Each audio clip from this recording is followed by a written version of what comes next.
Olá, seja muito bem-vindo ao DevPlano. Eu sou o Túlio Faria e hoje a gente vai continuar a nossa série de vídeos sobre Node.js.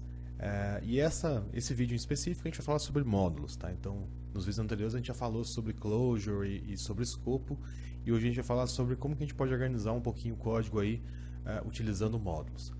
Então, o que acontece? Na verdade, o módulo ele é um arquivo, né? É um script PHP que você consegue incluir em um outro script, tá? É uma maneira bem convencional, aí, bem tradicional do Node, né? Então, geralmente a gente organiza o código em módulos, tá? Então, a gente tenta componentizar ou organizar as partes funcionais do nosso código em módulo. Então, a gente vai fazer um módulo bem simples aqui, só para a gente testar o require, né? Que é a forma que a gente tem de importar esse módulo. Então, o que eu vou fazer? Eu tenho uma pasta nova aqui, eu vou criar um novo arquivo. Esse arquivo vai ser o meu módulo. Então, eu vou salvar ele aqui como módulo 01js.js. E aqui dentro, console.log dentro do módulo. E vou só salvar. Bom, e aí o que eu vou fazer? Vou criar um outro arquivo chamado app.js. E nele eu vou fazer o seguinte: require. O que acontece? Como o meu módulo está local, né, então ele é um arquivo local, ele não é um módulo de terceiros nem nada, o que eu vou fazer? Vou colocar um ponto barra para falar que a referência é o diretório que eu estou agora, módulo 01, ponto e vírgula. Tá? Deixa eu só fazer aqui. Eu já estou com o prompt aberto aqui, o que eu vou fazer? Node app.js. Então olha que legal, eu executei o app, ele deu um require no módulo 1, o módulo 1 só tem um console log, tá? Então ele executou esse código que está dentro do módulo 1. Bom, o que é legal demais aqui, nessa forma de gerir os módulos no Node em si aqui. Esse módulo aqui, ele é como se ele tivesse uma closure. É como se ele tivesse isso, assim. Tá? Então é como se ele tivesse um self-invoking function dentro dele. Então ele isola esse escopo inteiro. Tá? Então o que acontece? Para a gente conseguir fazer uma funcionalidade um pouquinho melhor, digamos assim, o que a gente pode fazer? A gente poderia chegar e falar que esse módulo ele vai exportar um contar, por exemplo. Então que é uma function. E eu quero colocar aqui um contador. Então, var contador igual a 0. Aí o que esse cara faz? Contador mais. Console.log contador. Então o que acontece? Aqui eu fiz um pouquinho diferente que eu estou fazendo. Eu estou expondo um pedaço ou uma parte do meu módulo para o mundo externo. Né? Então, isso aqui é uma pequena interface que eu estou criando. Né? Então, eu estou criando a interface contar. E aí o que acontece? Quando eu fizer o require no módulo, eu posso fazer o seguinte. Eu posso atribuir ele para uma variável. Então, ele vai pegar aquele self-invoking function e retornar para o M1. E eu posso fazer M1.contar. Tá? Então, M1 ele tem o self-invoking, né, que ele já cria automaticamente para a gente, e tem o contar, que é o que eu mandei ele expor para o mundo externo. Tá? Então, olha lá que legal, 1, porque ele estava com 0, vamos colocar mais alguns contares aqui. Olha lá que bacana. Tá? Então, é muito legal isso, porque ele isola esse escopo, tá? Então ele isola esse módulo, tá? Então o módulo em si ele tem o escopo dele próprio, tá? Então que a gente pode usar isso como um recurso para a gente, tá? Um teste que a gente pode fazer aqui também, que seria interessante, é o seguinte: M2.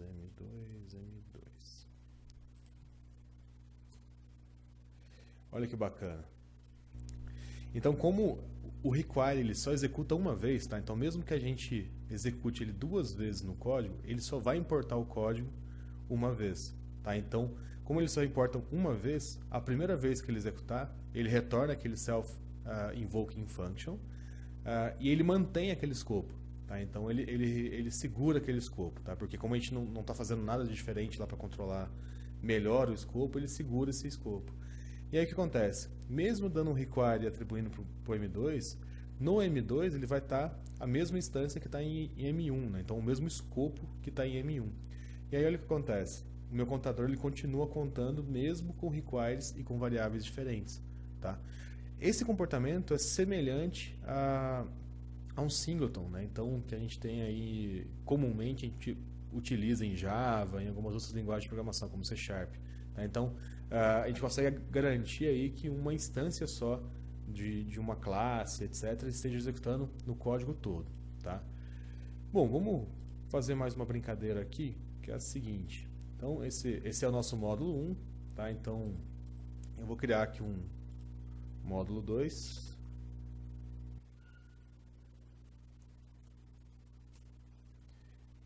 E eu vou criar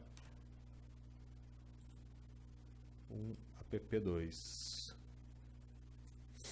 Então, o que acontece? No módulo 2 eu vou fazer uma coisinha um pouquinho diferente. Ao invés de deixar ele criar do jeito que ele quiser o escopo, eu vou criar o meu módulo 2 dentro de uma variável.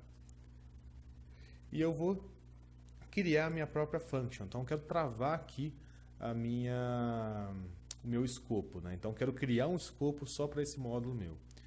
E aí, o que eu vou fazer? Var contador igual.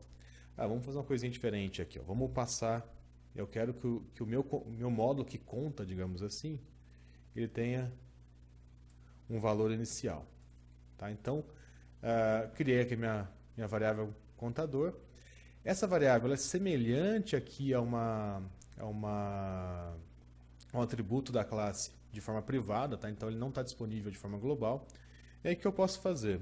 Eu posso explicitar, digamos assim, uma interface que eu quero que o mundo enxergue, digamos assim. Então, quem fizer um require nesse módulo vai enxergar essa interface. Então, eu vou ter vou retornar um objeto com duas funções. A primeira, eu vou só incrementar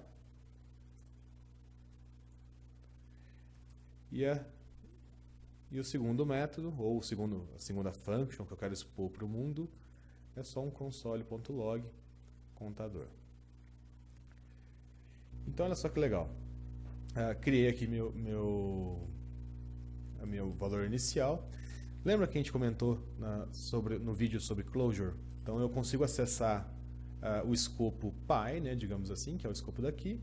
Isso aqui é um closure, tá? Então ele está preso, digamos assim. Então, mesmo depois que já terminou de executar isso daqui, a gente consegue chegar nesses valores. E aí o que eu vou fazer? Model exports igual módulo 2. Tá? Então estou expondo meu módulo todo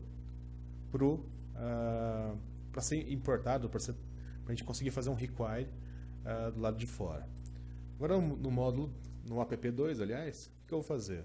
M1 require módulo 02. E aqui a gente tem um detalhe diferente. Se eu fizer só isso, o que acontece? Eu vou retornar essa função, mas eu não vou executar a função. Então, se eu fizer só isso, M1, eu não consigo chamar ainda o contar e o escrever, porque eles não existem. Tá? Então, se eu não executar essa função aqui, essas duas functions não existem, esse escopo em si não existe. Então, o que a gente vai fazer? Aqui na frente, eu vou passar o valor inicial que eu quero. Então, M1 começa com 1 e M2 começa com 2. Tá? E aí o que eu vou fazer? M1 ponto contar, que eu chamei aqui, contar M1 ponto contar M1 ponto escrever.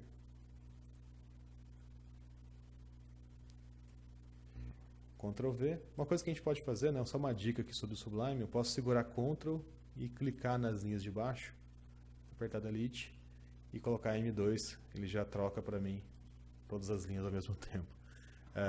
Então vamos fazer um teste para ver o que acontece. Então, node app2. Olha lá que legal. o primeiro contador que começou em 1, depois de contar 2 vezes, está em 3. E o M2 está em 4. Então eu isolei os dois módulos através de uma closure, né? Então, através de uma closure a gente consegue efetivamente fazer uma classe, né? Então, que até o JavaScript, sem ser o ECMAScript 6, né, que tá mais recente aí, a gente não tinha um conceito de classe, né? Então, o que a gente tinha aqui? Aqui seria, entre aspas, os métodos públicos, né? Então, a minha interface pública, para quem está dando um require nesse módulo. Aqui eu tenho meus atributos. E eu poderia ter um método privado. Sei lá, qualquer outra coisa aqui. E aqui um método privado. Porque como eu não exponho esse método aqui, né, no exports, que na verdade ele considera só esses dois, ele é um método privado, ele está visível para esses caras porque ele está dentro do mesmo escopo, tá? E então a gente consegue basicamente aí fazer a mesma coisa que numa orientação a objeto, tá? E por curiosidade, né, essa function grandona aqui, ela seria praticamente aí o nosso construtor, né? Então ele é o construtor porque ele consegue definir os valores iniciais e ele é executado quando a gente instancia e realmente instancia aqui o módulo, tá? Então funciona muito bacana esse esquema de módulos dessa forma, tá? Pessoal, essa é uma das maneiras a gente tem de organizar módulos, tá? Então a gente vai continuar falando sobre esse assunto nos próximos vídeos. E se vocês tiverem alguma dúvida, não esquece de comentar o vídeo. Esses códigos todos a gente está colocando no GitHub do DevPleno, tá? Então, github.com/devpleno. Não esquece de inscrever no nosso canal, youtube.com/devpleno.com, tá? Então, o nosso canal aí, inscreve lá para receber sempre as últimas novidades. E também não esquece de curtir a gente no Facebook, também está bastante legal aí, tá bom? Bom, eu vejo vocês no próximo vídeo.